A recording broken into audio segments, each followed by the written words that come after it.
What's up, folks, and welcome back to Dyce Reacts World. We are staying in Poland tonight. Yeah, we are going to be checking out how Poland finally crushed the Mongols. Yes, this was on the list for quite some time. Something always came up when I had to do it, but it's about that time. Very much excited to check this one out. We're going to waste no more time. We're just going to get right into it, folks. We're going to get right into it. Oh yeah.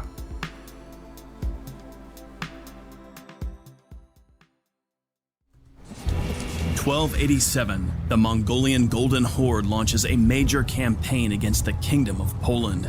This would be the third time a Mongol army invaded the country. The Poles knew well they were facing a formidable opponent, commanded by two capable and experienced military leaders, Nogai Khan and Talabuga Khan. The Golden Horde's army divided and entered Poland via two attack points. For many of the Poles, they had little option but to hole up within the country's fortresses. However, Duke Leszek the Black would muster an army and confront the Golden Horde. Meanwhile, Leszek would appeal to his neighbor, the King of Hungary, for help. Hungary would respond, and soon a coalition Polish-Hungarian force would stand against the Mongols, bolstered by the courageous Hungarian commander, George of Sovar. Today, on Real Crusades History, where we don't just do Crusades history, we'll delve into yet another fascinating campaign in the history of the monumental Mongol invasions, the third Mongol invasion of Poland. Third Mongol invasion.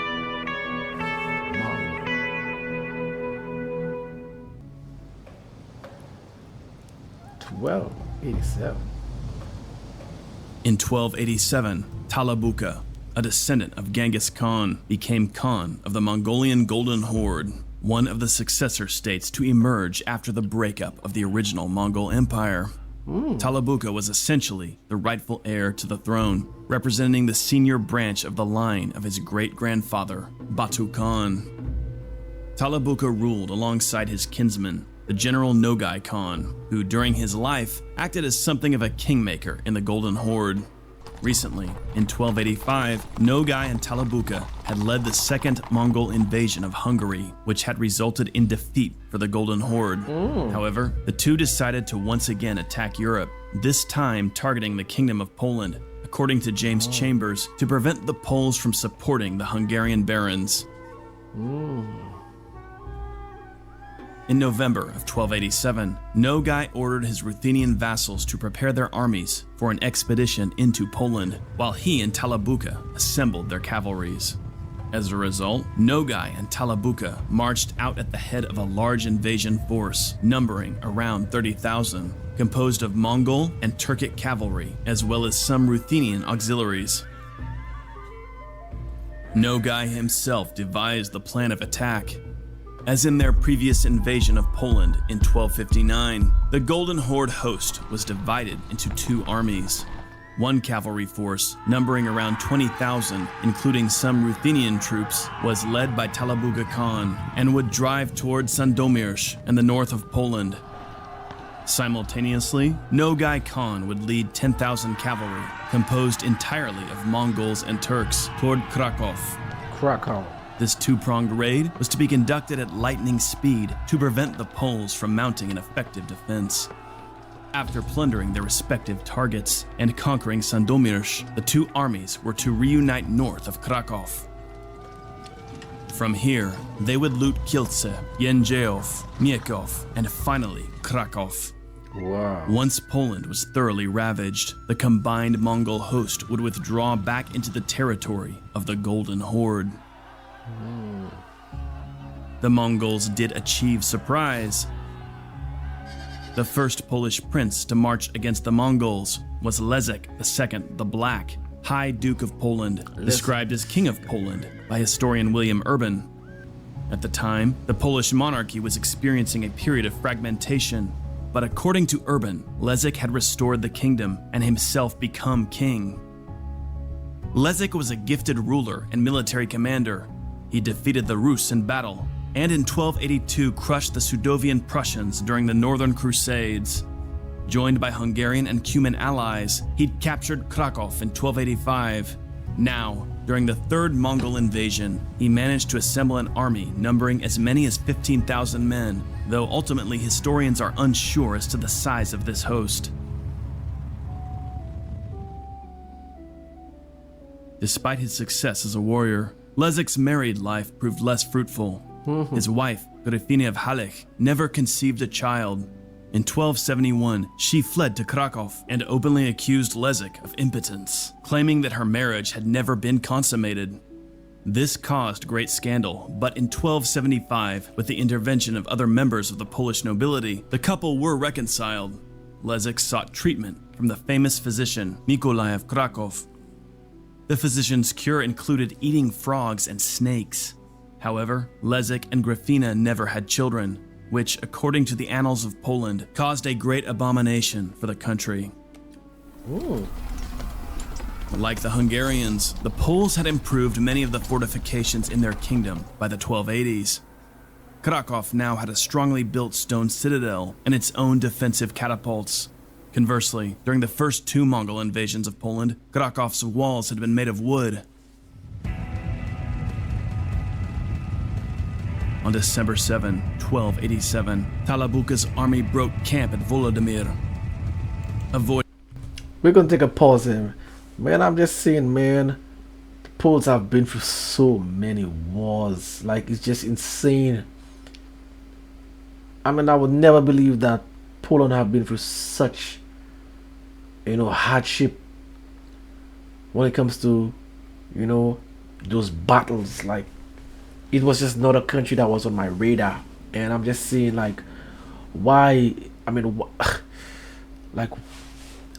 why Poland? Why is there so many battles in Poland, man? Why are so many people against the Polish people in those times? I'm trying to wrap my head around, but I mean, the more that I see those historical stuff, I still can't really grasp it as to why that is. Like, it's just, wow. We're gonna take it back a bit. Army broke camp at Volodymyr. Avoiding Lublin, they attempted to cross the Vistula near Zawikost. To Talabuka's annoyance, the river was not frozen, and so he had to march south in search of a We're gonna take it back a bit. Annoyance, the river was not frozen, and so he had to march south in search of a ford. After crossing the river, the Mongols laid siege to Sandomierz, but the city's defenses and garrison proved too strong. His assault repelled, Talabuka ended the siege. He dispatched raiding forces into the countryside. On December 20, while the main column of Talabuka's army was near the Holy Cross Mountains, they encountered a Polish force of unknown size, again around 15,000 at the higher estimates. This Polish force was led by Duke Leszek II the Black. Thus began the Battle of Lagów. Duke Leszek's army triumphed, and Talabuka suffered defeat.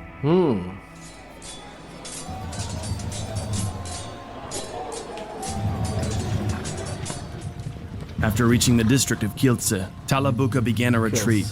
By January of 1288, the Mongols had reached Lviv, where they laid camp. Meanwhile, Leszek marched his army toward Krakow to ready the defenses of the capital city. Meanwhile, Nogai Khan's forces, the southern division of the Golden Horde's army, entered Poland on Christmas Eve, 1287. They besieged Krakow. The city's stone fortifications proved resilient, and Nogai Khan decided to attempt an assault. This proved to be a disaster. The Polish defenders inflicted serious casualties on the Mongol forces, who lost several important commanders. Frustrated, Nogai Khan changed tactics. He lifted the siege and instead dispersed his forces to plunder the countryside to the north and south of Krakow. Mongol and Turkic detachments raided the villages. This resulted in several small battles between local Polish forces with the small Mongol raiding parties. Meanwhile, Nogai's troops besieged the towns of Podolinets and Stary Sącz.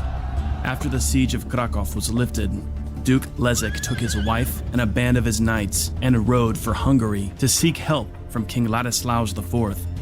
The Hungarians had defeated a Mongol invasion only 2 years earlier, so they were a good choice for an alliance against the Golden Horde.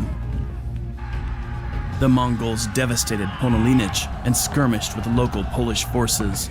However, they failed to capture Stary Sącz, which had strong walls and a capable garrison. Meanwhile, King Ladislaus of Hungary dispatched a force under the nobleman George of Sovar to march to the aid of Poland. On the way, George's troops were joined by local Polish forces to form a coalition Hungarian-Polish army. George managed to surprise a Mongol force of around 1,000 near Stary Sącz. The Mongols were caught completely off guard and annihilated, their commander dying during the fight. The Battle of Stary Sącz proved to be the final major engagement of the campaign. Duke Lezik marched with his army to join forces with George of Sovar. The plan was then to deliver a knockout blow to the Mongols. However, Nogai Khan recognized that his situation was collapsing and ordered an immediate retreat with most of his army still intact. Nogai was back in Ruthenia by January or February of 1288.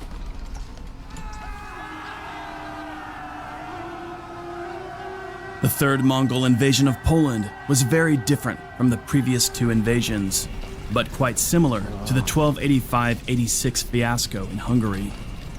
The Mongols failed to take any major cities or castles and suffered serious losses in the field against Polish and Hungarian forces.